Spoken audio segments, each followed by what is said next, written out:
जय स्वामीनारायण। आज हम कक्षा 9 के हिंदी विषय में पाठ 6 मेरी बीमारी श्यामा ने ली का अध्ययन करेंगे। लेखक हैं श्री हरिवंश राय बच्चन। पाठ का साहित्यिक प्रकार है आत्मकथा और आत्मकथा है क्या भूलूं क्या याद करूं। आपके सामने चित्र भी प्रस्तुत किया गया है हमारे लेखक श्री हरिवंश राय बच्चन जी का। तो आप ये देखिए कि हरिवंश राय बच्चन जी, इनके इस नाम के अलावा और लेखक और कवि के अलावा एक और पहचान है कि इनके पुत्र सिनेमा जगत के महानायक अमिताभ बच्चन जी हैं, जिन्होंने अपने कार्यक्रमों में अपने पिताजी द्वारा लिखी गई कई सारी काव्य पंक्तियों को भी दोहराया है और उन्हें जीवंत रखा है। इसके साथ ही लेखक का लेखन कार्य भी इतना विस्तृत है कि इन्हें कई पुरस्कार भी उसके लिए मिले हैं। अब हम बढ़ते हैं लेखक के जन्म से लेकर उनके परिचय की तरफ। हरिवंश राय बच्चन जी का जन्म सन 1907 में हुआ था और निधन सन 2003 में। हिंदी साहित्य में हरिवंश राय बच्चन का नाम उनकी एकमात्र कृति से ही अमर हो गया। हालांकि विपुल मात्रा में साहित्य सर्जन किया है। छायावादोत्तर काल के कवियों में बच्चन एक विशिष्ट सर्जक रहे हैं। इलाहाबाद विश्वविद्यालय के अंग्रेजी के प्राध्यापक के रूप में, तत्पश्चात दिल्ली में सरकारी सेवा, आकाशवाणी और एक अन्य स्थलों पर अपनी सेवाएं दी हैं। भारत के एक विशिष्ट कवि के रूप में राष्ट्रपति जी ने उन्हें राज्यसभा का सदस्य मनोनीत किया था। प्रारंभिक नौकरी पायोनियर प्रेस में की थी। मधुशाला के कवि के रूप में बच्चन जी को इतनी शोहरत मिली कि उनके मधुशाला का सभा सम्मेलनों, कवि गोष्ठी आदि में होता था। लोग बड़ी संख्या में उमड़ते थे। कैम्ब्रिज यूनिवर्सिटी से जॉन पेट्स नामक कवि के समग्र वाङ्मय पर आपने पीएचडी की है। केंद्रीय मंत्रालय दिल्ली में आपने हिंदी विशेषज्ञ के रूप में अप्रतिम कार्य किया है। आपको कई पुरस्कार जैसे सोवियत लैंड पुरस्कार, साहित्य अकादमी पुरस्कार और पद्म विभूषण आदि प्राप्त हुए हैं। तीर पर कैसे रुकूं में आज लहरों का निमंत्रण, और इस पार प्रिय तुम हो, मधु है उस पार न जाने क्या होगा जैसी काव्य पंक्तियां आज भी लोगों की जुबान पर है।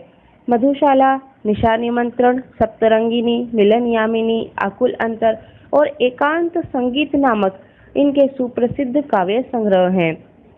तो क्या भूलूं क्या याद करूं, नीड़ का निर्माण फिर बसेरे से दूर और 10 द्वार से सोपान तक शीर्षक में 4 खंडों में लिखी आपकी आत्मकथा है। मेरी बीमारी श्यामा ने ली आत्मकथांश है जो क्या भूलूं क्या याद करूं में से लिया गया है। बच्चन जी की प्रथम पत्नी का नाम श्यामा था, जो सही अर्थ में एक आदर्श जीवन संगिनी थी। श्यामा की बीमारी उसकी खुद की न होकर बच्चन जी की थी, जो सेवा करते करते ले ली गई थी। बच्चन जी का यह मंतव्य श्यामा की पति भक्ति, कर्तव्य परायणता और निष्ठा का प्रतीक है। प्रस्तुत आत्मकथांश में श्यामा की बीमारी का दर्दनाक और कारुण्य सभर निरूपण मिलता है, तो दूसरी ओर कवि की भावुकता और संवेदनशीलता का प्रकटीकरण मिलता है। क्या भूलूं क्या याद करूं श्री हरिवंश राय बच्चन की आत्मकथा है और हिंदी के इस सुप्रसिद्ध कवि ने अपने संस्मरण बड़े ही रोचक ढंग से आलेखित किए हैं। कवि अपने जीवन की घटनाओं के साथ उस युग का चित्र भी देता है। प्रस्तुत अंश क्या भूलूं क्या याद करूं से लिया गया है और इसका यह शीर्षक मेरी बीमारी श्यामा ने ली विषय वस्तु का भी निर्देश करता है। अब हम बढ़ते हैं हमारे पाठ की ओर। अब तक हमने देखा कि लेखक ने अपनी पहली पत्नी के विषय में अपनी आत्मकथा में वर्णन किया है और हमें उससे ये भी पता चला है कि किस तरह से उन्होंने अपनी पति यानी बच्चन जी की सेवा की और उनकी सेवा करते करते उन्होंने उनकी बीमारी स्वयं पर ले ली। बस इसी विषय वस्तु पर यहाँ पर लेखक ने हमारे सामने उनकी पत्नी की याद और उसकी पति भक्ति को दर्शाया है। मैं अपनी बीमारी को दुलराने वालों में न था। सच कहूँ तो मैं अपनी बीमारियों के प्रति प्रायः निर्भय था। शायद मैंने गांधी जी के ही लेख में कहीं पढ़ा था कि बीमार होना अपराध है। हमें जो शरीर दिया गया है उसे हम स्वस्थ न रखें तो हम अपराधी तो हैं ही। मैं इस तर्क को कुछ और आगे ले गया था।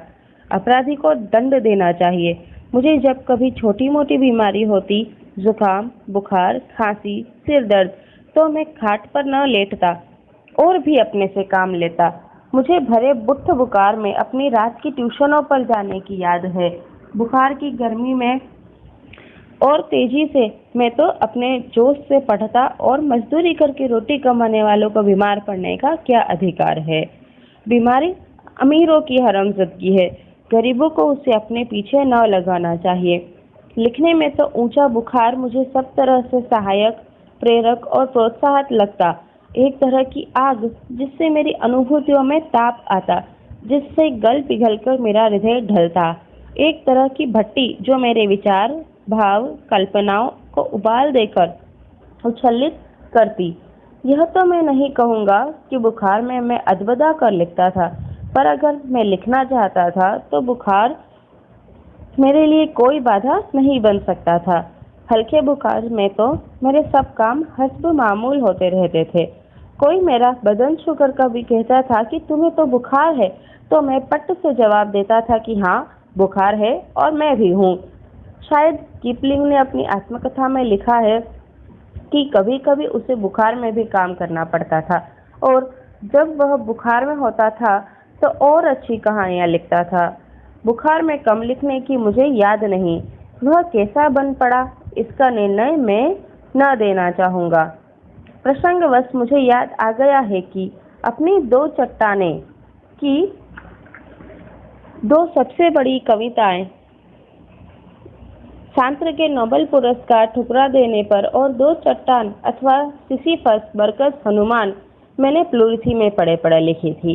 तो यहाँ पर देखिए पहले लेखक क्या कहना चाह रहे हैं कि मैं अपनी बीमारी को दुलराने वालों में न था। दुलराना अर्थात हम क्या कहते हैं, हमारा सर दर्द हो रहा है, हमें आराम चाहिए, हल्का सा बुखार आएगा तो भी हम सब काम छोड़कर बैठ जाते हैं। लेखक कह रहे हैं मैं इस तरह अपनी बीमारी को दुलराता नहीं था और मैं इस सब के प्रति निर्भय रहता था, क्योंकि गांधी जी के लेख में मैंने पढ़ा था कि बीमार होना अपराध है। क्यों? क्योंकि ईश्वर ने हमें ये शरीर दिया है, हमें उस शरीर को स्वस्थ रखकर इसकी देखभाल करनी है, न कि बीमार होकर अपने आप को कमजोर बनाना है। साथ ही वे ये भी कहते हैं कि उन्होंने इस तर्क को ज्यादा गंभीर लिया था, इसलिए वो बीमार भी होते तो भी और ज्यादा काम करते। और वे ये भी कह रहे हैं कि बीमार होने का गरीबों को अधिकार ही नहीं है, अर्थात वे मजदूरी करके रोजी रोटी कमाने वाले हैं, वे बीमार होकर अगर पलंग पकड़ लेंगे तो उनका दिन का गुजारा भी नहीं निकल पाएगा। बीमारी वो तो अमीरों के लिए है, जो 2-4 दिन भी बिस्तर पे पड़े रहेंगे तो भी उनके लिए खाने पीने में कहीं तकलीफ नहीं होगी। साथ ही वे ये भी कहते हैं कि इन सब से तो बीमारी में तो मुझे और भी अच्छा लिखना सूझता था।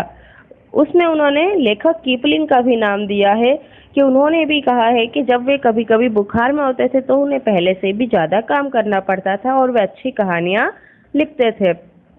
मुझे भी ऐसा ही लगता है। आगे वे यह भी कह रहे हैं कि बुखार में कम लिखने की मुझे याद नहीं, अर्थात उन्होंने भी अच्छा ही लिखा है। साथ में वे यह भी कह रहे हैं कि अब मुझे याद आ गया है कि दो चट्टानों का दो सबसे बड़ी कविता सांत्र के नोबेल पुरस्कार ठुकरा देने पर और दो चट्टान अथवा सिसिफस, बरकस, हनुमान मैंने प्लूरथी में पढ़े पढ़े लिखी थी। यानी यहाँ इन्होंने यह भी बताया कि इन्हें प्लूरथी की तकलीफ थी, बीमारी थी, तो भी इन्होंने इतनी अच्छी कृति हमारे सामने प्रस्तुत की है। आगे बढ़ते हैं। बहरहाल जब मैं अपनी जवानी पर था, बीमारी मुझे पराजित न करती थी, मैं ही अपनी जिद से बीमारी को पराजित कर देता था। बुखार सुखार आखिर कितने दिन चलता? विश्राम तिवारी कहा करते थे, मार के पीछे भूत भागे। मैंने अपने प्रयोग से सिद्ध किया था, काम के पीछे बुखार भागे। आगे लेखक कह रहे हैं कि वे जवानी में तो और भी जोश में थे, वे अपने आप को इन बीमारियों से पराजित नहीं होने देते थे, बल्कि खुद ही उन बीमारियों को हरा दिया करते थे। साथ ही उन्होंने विश्राम तिवारी द्वारा कही गई बात भी हमारे सामने दर्शाई है, क्या कि मार के पीछे भूत भागे, यानी अगर हम हिम्मत रखते हैं तो हम बड़े से बड़े संकट को भी हल कर सकते हैं। यहाँ पे लेखक बताते हैं उन्होंने उस पर प्रयोग से सिद्ध किया था कि काम के पीछे बुखार भागे, यानी काम करते रहेंगे तो आपको बुखार की बीमारी असर नहीं कर पाएगी। आगे देखिए, यह बुखार मामूली न था, इसका संबंध उस तूफान से था जो पिछले 9 महीनों से मुझे झकझोर रहा था और जो शांत होने से पूर्व सबसे अधिक विध्वंसक झटका मुझको दे गया था। स्कूल बंद था, ट्यूशनों पर मैं जाता था, उनकी आमदनी की मुझे जरूरत थी। किताबों की बिक्री अभी नियमित नहीं थी, कर्ज सिर पर चढ़े थे। बुखार 10 दिन चला, 20 दिन चला, महीने भर चला, 2 महीने चला, जुलाई आ गई। अब बुखार के साथ ट्यूशन पर भी जाना न होता, दिन भर स्कूल में पढ़ाना भी पड़ता। बुखार का नमूना वही, सुबह बिल्कुल नहीं, शाम को 101 से 102 के बीच। कमजोरी दिन दिन बढ़ती हुई, कभी कभी धीमी खांसी, दवा शौकिया दवा बाटू एक होम्योपैथ कर रहा था। आगे अभी लेखक क्या कह रहे हैं कि इस बार जो बुखार उन्हें हुआ था ये मामूली नहीं था। ये बुखार उन्हें पूरे 9 महीने तक रहा था और 9 महीने का जो अंत आया था वो बहुत ही ज्यादा बड़ा झटका इन्हें दे गया था। इनके लिए तकलीफ की बात थी कि स्कूल बंद थे और ये ट्यूशनों पर जाकर उसकी आमदनी से ही अपना काम चलाते थे, क्योंकि किताबों की बिक्री भी अनियमित थी। पर अभी ये बुखार तो जाने का नाम ही नहीं ले रहा था। 10 दिन, 20 दिन, महीने भर, 2-2 महीने और चलते चलते जुलाई तक आ गया। अब तो बुखार के साथ उनका ट्यूशन जाना भी न हो पाता था और दिन भर स्कूल में भी पढ़ाना पड़ता था। इसलिए इस बार के बुखार ने उन्हें ज्यादा तकलीफ दी। साथ में वो ये भी बताते हैं कि बुखार का नमूना भी वही था। सुबह उन्हें बिल्कुल बुखार नहीं रहता था, पर शाम को 101 डिग्री से 102 डिग्री के बीच हो जाता था। कमजोरी दिन दिन बढ़ती हुई, कभी कभी धीमी खांसी, दवा शौकिया दवा बाटू एक होम्योपैथ कर रहा था। यानी क्या कि कमजोरी दिन दिन बढ़ती ही जा रही थी, कभी कभी धीमी खांसी भी रह रही थी और उनकी दवाइयाँ और सारी की सारी जो हम कहते हैं परहेज, ये सब कुछ एक होम्योपैथ कर रहा था। कभी कभी सोचता, क्या मुझे तपेदिक हो गया है? हो गया हो तो एलोपैथी का इलाज तो अपने बूते से बाहर है।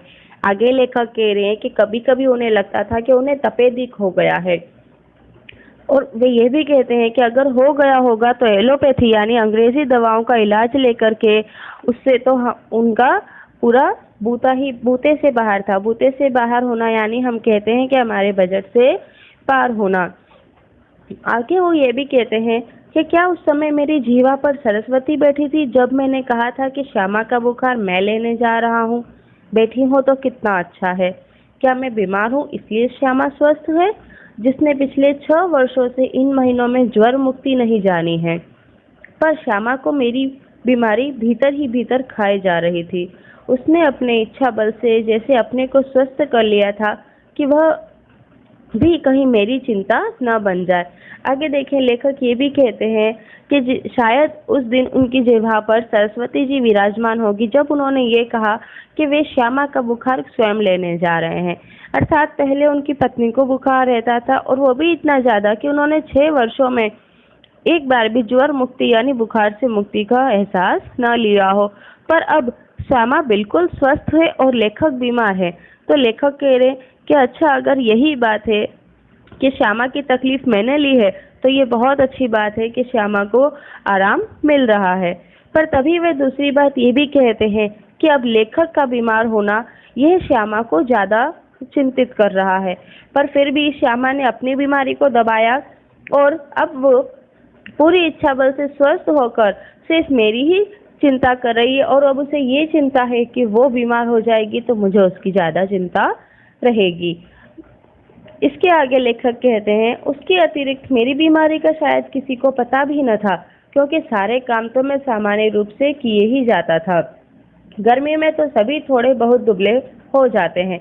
आगे लेखक कहते हैं कि वे बीमारी में भी अपने किसी काम को करने से रुकते नहीं थे, इसलिए लोगों को उनकी बीमारी के बारे में पता भी नहीं था श्यामा के अलावा। साथ में वो यह भी कह रहे हैं कि एक दिन उसने मुझसे कहा कि मैं डॉक्टर बीके मुखर्जी से अपनी परीक्षा कराऊं।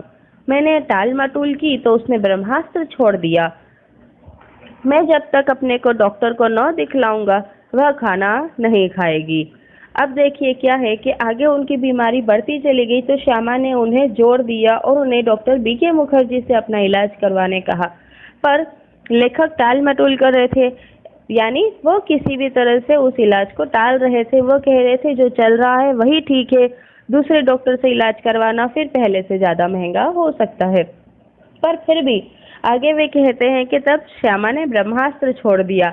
ब्रह्मास्त्र यानी ऐसा अस्त्र जिसे तो मानना ही पड़े, जिसे कोई टाल ना सके। और वो अस्त्र था कि श्यामा ने कहा था, जब तक आप अपने आप को डॉक्टर को न दिखलाओगे मैं खाना नहीं खाऊंगी। और इस ब्रह्मास्त्र को लेखक को मानना ही था। डॉक्टर मुखर्जी को भय था कि मुझ पर क्षय का आक्रमण हुआ है। नुस्खा उन्होंने लिख दिया और कुछ दिन चिंता मुक्त होकर पूरी तरह आराम करने को कहा। नुस्खा मुझे मौत का परवाना लगा। क्या मेरी विदा का समय आ गया? क्या इतने ही दिनों के लिए आया था? इतना ही गाने गुनगुनाने, केवल इतना श्रम संघर्ष करने, इतने दुख संकट उठाने, स्वागत के ही साथ विदा की होती देखी तैयारी, बंद लगी होने खुलते ही मेरे जीवन मधुशाला। क्या मैंने अपनी भविष्यवाणी स्वयं कर दी थी? सबसे मर्मवेदी प्रश्न था, क्या श्यामा के भाग्य में वैधव्य भी लिखा है? अब आगे लेखक हमें ये भी कह रहे हैं कि जब श्यामा ने उनसे डॉक्टर मुखर्जी से इलाज करवाने के लिए कहा, वे डॉक्टर मुखर्जी के पास गए और डॉक्टर मुखर्जी ने इन्हें कहा कि उन्हें क्षय का रोग हुआ है। तब वे यही कह रहे हैं कि उस पर डॉक्टर मुखर्जी ने नुस्खा तो बता दिया और चिंता मुक्त रहकर आराम करने को कहा, पर लेखक कह रहे हैं कि ये नुस्खा जैसे मुझे लगा कि मेरी मौत का परवाना आया हो। साथ में वो ये भी कहते हैं कि क्या मैं बस इतने ही दिनों के लिए यहाँ आया था, बस इतना ही गाने गुनगुनाने, इतना ही श्रम संघर्ष करने? क्या मेरी इस स्वागत के साथ ही मेरी विदाई की तैयारी होने वाली है? और सबसे बड़ा दुख का प्रश्न उन्हें सता रहा था, वो ये था कि क्या उनकी श्यामा वो वैधव्य अर्थात क्या उन्हें विधवा भी होना पड़ेगा? उन्हें ये सारे प्रश्न अपनी बीमारी में सताए जा रहे थे। आगे देखिए, लेखक कहते हैं, मरने से मुझे डर नहीं था, वह मुझे कठिन भी नहीं लगा। कठिन लगा मरने के पहले जीना। पूरे आराम के अर्थ होंगे ट्यूशन छोड़ दूं, स्कूल से छुट्टी ले लूं, ज्यादा लूं तो बगैर तनख्वाह के लेने को तैयार हूं। फिर घर का खर्च कैसे चलेगा? शालिग्राम केवल अपनी तनख्वाह के बल पर घर नहीं चला सकते। कल उनकी बदली हो सकती है, तब वे एक पैसा भी घर भेजने की स्थिति में न होंगे। महंगी महंगी दवाएं कहाँ से आएंगी? किताबों से आमदनी अनियमित और अनिश्चित है। कर्ज भी अदा करने को कम नहीं है। अब आगे वे कह रहे हैं कि आराम करने को तो कहा है, पर ये कैसे होगा? वे कह रहे हैं कि उन्हें मरने से डर नहीं था, उन्हें कठिन लगा था मरने के पहले वो जीना। कैसा जीना? कि अपना सारा कार्य छोड़ दें और घर पर बैठ जाए। सब काम छोड़ देने से उनकी तनख्वाह, उनकी आमदनी बंद हो जाएगी और केवल शालिग्राम जी अकेली अपनी तनख्वाह पर सब कुछ नहीं संभाल सकते थे। साथ ही वे ये भी कह रहे हैं कि शालिग्राम की बदली भी हो सकती है, तो किस तरह से सारी परिस्थितियां संभाली जाएगी। तब वे ये भी कहते हैं कि किताबों की आमदनी भी अनियमित है और अनिश्चित है, यानी जितनी बिक्री होगी उतनी ही मिलेगी, उसमें कुछ निश्चित नहीं है। तो सिर पर रहा इतना कर्ज कैसे अदा होगा? ये सारी चिंता उन्हें अपनी बीमारी में सता रही है। श्यामा ने मेरी बीमारी सुनी तो कांप उठी और तुरंत संभल भी गई, दृढ़ भी हो गई, जैसे उसने पल भर में अनुभव कर लिया था कि उसका कांपना मैं सहन नहीं कर सकूंगा। अब आगे लेखक कह रहे हैं कि जैसे ही श्यामा ने उनकी बीमारी के बारे में सुना तो वो बिल्कुल कांप गई थी, पर उन्होंने तुरंत अपने आप को संभाल लिया, इसलिए क्योंकि श्यामा भी अनुभव कर चुकी थी कि अगर वे घबरा जाएंगी तो लेखक नहीं संभल पाएंगे। इस खबर से मेरे माता पिता को तो लकवा सा मार गया। पिताजी धैर्यवान व्यक्ति थे। उन्होंने मुझसे कहा, घबराओ नहीं, हम घर भेजकर तुम्हारा इलाज करेंगे। अब आगे देखिए कि उनकी स्थिति इतनी भी मजबूर थी कि उनके पिता माता दोनों घबरा गए, पर फिर भी अपना धैर्य बांधते हुए लेखक से कहते हैं कि तुम घबराओ नहीं, हम घर भेजकर भी तुम्हारा इलाज करेंगे। शालिग्राम असमर्थता की एक सांस लेकर रह गए। अब शालिग्राम वहां असमर्थ थे क्योंकि अब उनकी अकेले की तनख्वाह पर वो यह सब कुछ नहीं संभाल सकते थे। मैंने कुछ दिनों के लिए ट्यूशन और स्कूल से छुट्टी ले ली। किताबों की बिक्री से कुछ रुपए पड़े थे, उनसे दवाएं मंगा ली और चारपाई पर लेट गया। श्यामा की सेवा साकार हो गई। आगे लेखक कह रहे हैं कि लेखक ने कुछ दिनों के लिए ट्यूशन और स्कूल से छुट्टी ले ली और किताबों की बिक्री के जो कुछ रुपए पड़े थे उनसे उन्होंने दवाइयां मंगवा ली और फिर अब आराम करना शुरू कर दिया और श्यामा की सेवा भी साकार होने लगी थी। डॉक्टर ने निश्चिंत होकर आराम लेने के लिए कहा था। जब बहुत कुछ करने को रहता था, चिंता के लिए समय ही कहाँ था। अब तो चिंता ही चिंता करने को थी। विशेष चिंता भी मुझे सिर पर चढ़े कर्ज की। मेरा इलाज हो या ना हो, पर कर्ज की किस्त तो जानी ही चाहिए। उसकी नियमित अदायगी के साथ मेरी साख जुड़ी थी। उसका जाना मेरे मरने से पहले ही मेरी मौत होगी। आगे लेखक कह रहे हैं कि जब डॉक्टर ने उनसे आराम करने को कहा, वो भी चिंता मुक्त, तो वो कैसे हो सकता था? जब हम काम में व्यस्त रहते हैं तो हमें चिंता करने के लिए समय ही नहीं होता। पर अब आज जब मैं चारपाई पर लेटा हूँ और मुझे कोई काम नहीं है, तो केवल चिंता ही चिंता हो रही है और उसके अलावा कुछ और काम हो भी नहीं रहा है।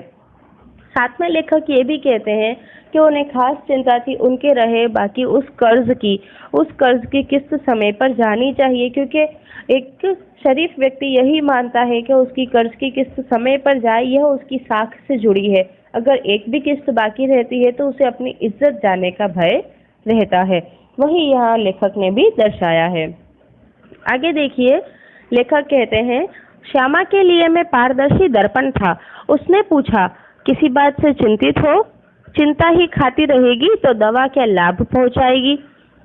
अब यहाँ पे लेखक कह रहे हैं कि श्यामा के लिए वे पारदर्शी दर्पण यानी आईना, और कहते हैं कैसा? पारदर्शी यानी जिसके आर पार देखा जा सके, क्योंकि श्यामा इनकी सारी ही बातें समझ जाती थी।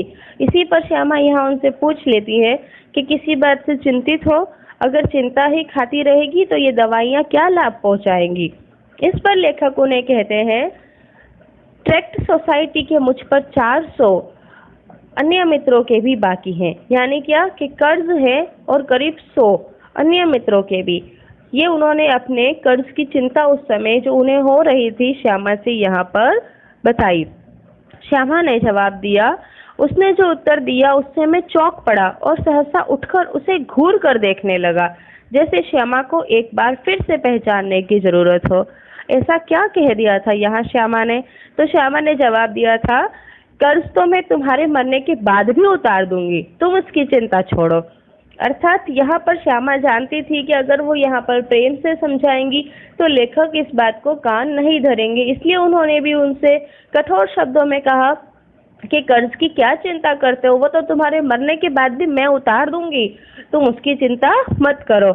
इस पर लेखक कह रहे हैं कि वे चौंक गए थे और सहसा उठ गए और श्यामा को घूर कर देखने लगे, जैसे उन्हें श्यामा को पहचानना अभी भी बाकी हो। फिर लेखक कहते हैं, मैं सोचने लगा श्यामा ने वज्र ही अपनी छाती पर रखकर यह वाक्य कहा होगा। मुझे चिंता मुक्त रखने को वह क्या नहीं कर सकती थी। आगे उन्होंने फिर श्यामा की भावनाओं का मान दिया है और कहा है कि श्यामा ने भी अपनी छाती पर जैसे वज्र रखा हो, इतनी कठोरता से उसने यह वाक्य कहा होगा, जो कि केवल और केवल मुझे चिंता मुक्त रखने के लिए ही उसने कहा है।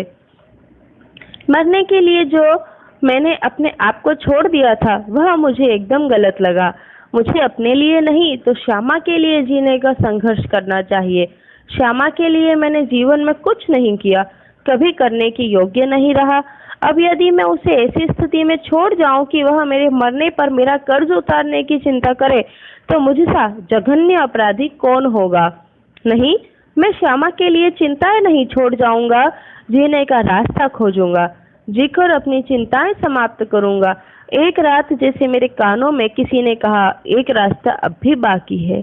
अब यहाँ क्या हुआ कि श्यामा के उस कठोर वाक्य से इन्हें अनुभव हुआ कि मरने के लिए इन्हें अपने आप को छोड़ना नहीं है, इन्हें अभी भी संघर्ष करना है, जीना है और श्यामा की भी इच्छाओं को पूरा करना है। वे किसी भी हाल में श्यामा के लिए कर्ज उतारने की चिंता छोड़ जाएंगे तो वे कहते हैं कि मुझ जैसा जघन्य अपराधी फिर कोई नहीं होगा। इसलिए वे यह भी कह रहे हैं कि मैं इसका रास्ता खोजूंगा और मैं संघर्ष करूंगा। तभी उन्हें जैसा ऐसा लगा कि उन्हें ख्याल आया अभी भी एक रास्ता बाकी है। क्या? तो 15 दिन के ही इलाज में अपना बटवा खाली हो गया था। मैं कदापि नहीं चाहता था कि पिताजी घर को हाथ लगाएं। अपनी वृद्धावस्था में शांति से बैठने को, चाहे उनको भूखे नंगे ही बैठना पड़े, उन्होंने एक शरण स्थल बनाया था। मैं उससे उन्हें वंचित करने का कारण नहीं बनना चाहता था, पर यह भी नियति का एक व्यंग है कि मेरे पिता माता दोनों में से किसी को अपनी छत के नीचे अपनी अंतिम श्वासें छोड़ने का योग नहीं बना था। ना जाने राम कहाँ लागे माटी, पर उस समय में कैसे जानता।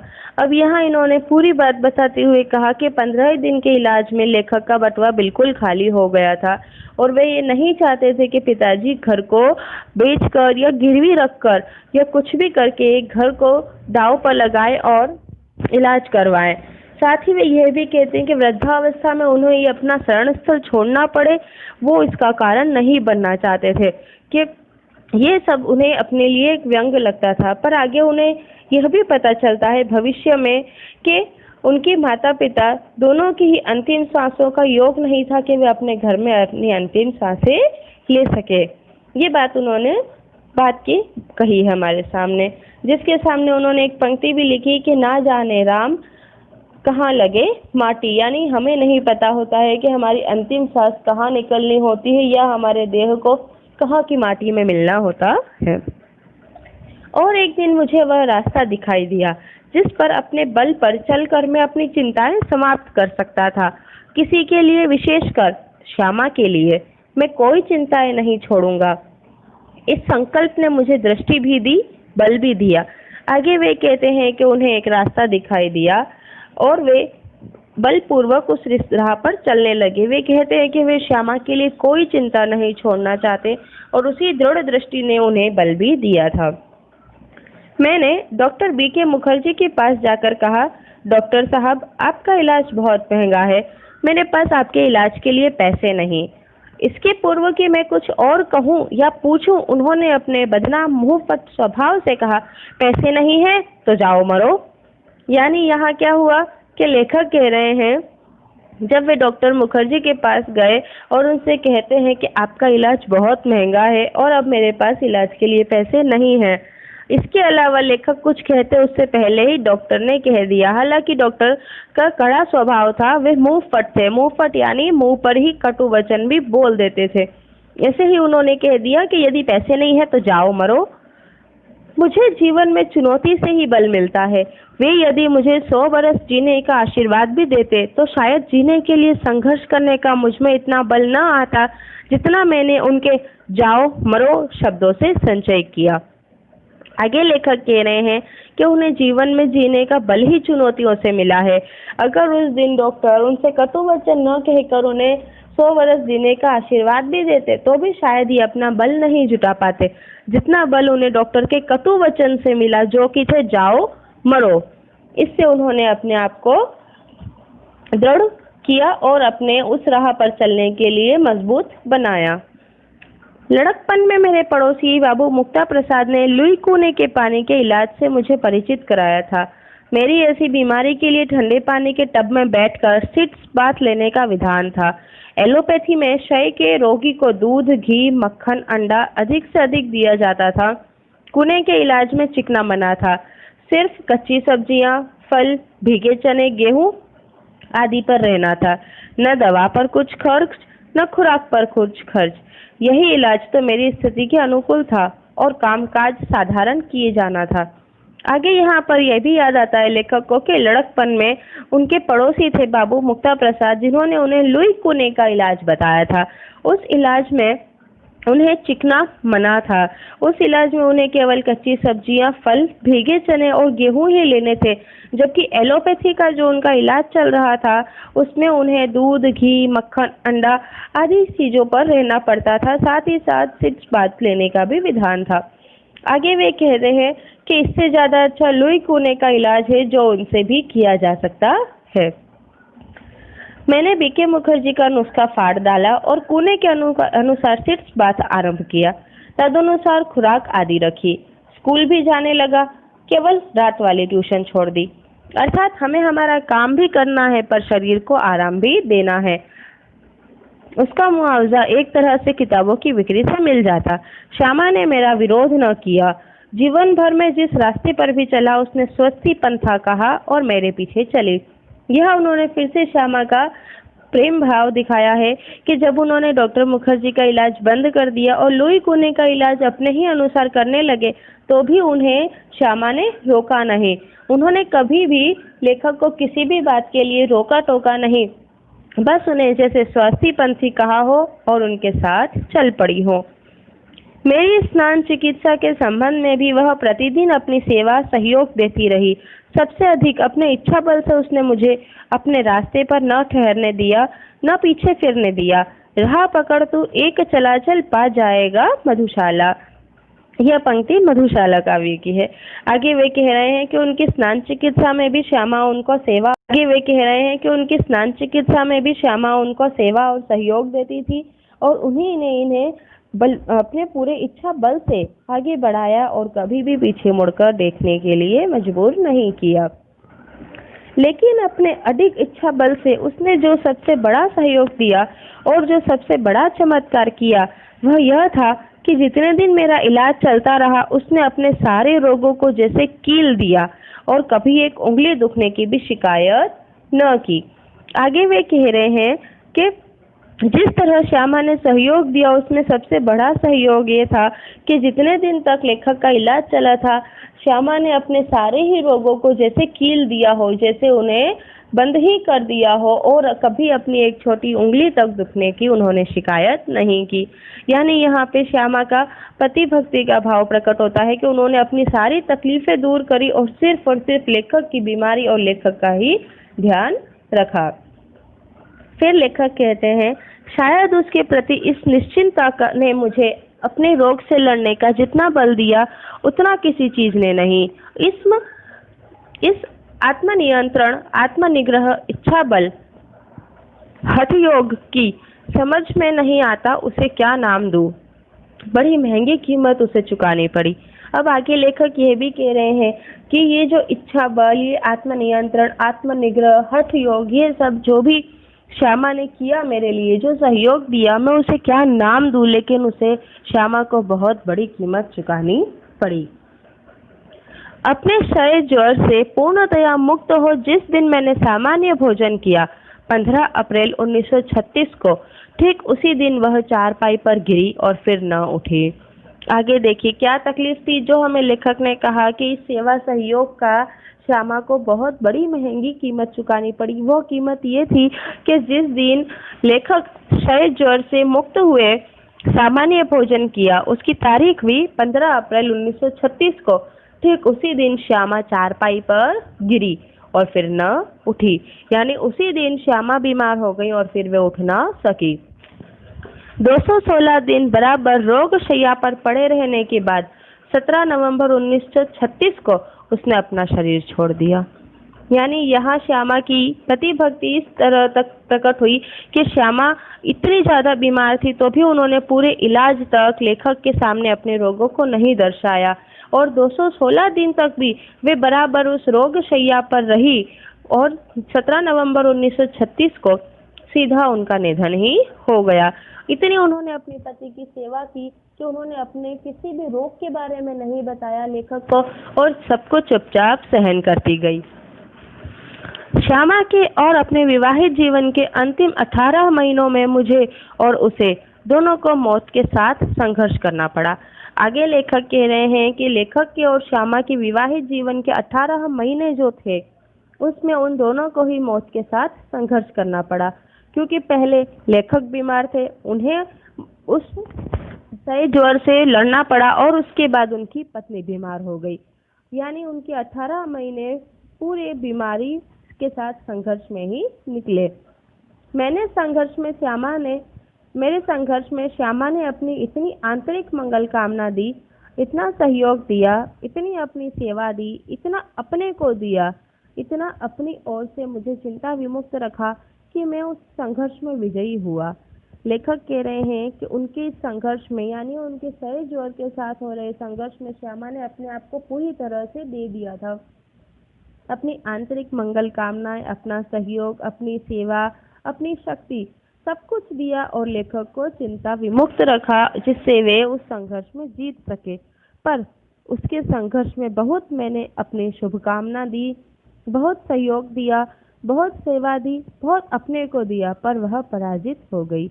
लेखक ये भी कह रहे हैं कि इन्होंने भी श्यामा का पूरा सहयोग दिया, शुभकामनाएं दी, सेवा करी, पर फिर भी श्यामा पराजित हो गई क्योंकि वे उस ज्वर से मुक्ति नहीं पा चुकी थी और उनका निधन हो गया था। संभवतः एक मोर्चे की कमजोरी से वह मेरे विषय में मृत्यु की अंतिम सांसों तक चिंता विमुक्त नहीं हो सकी। और क्यों?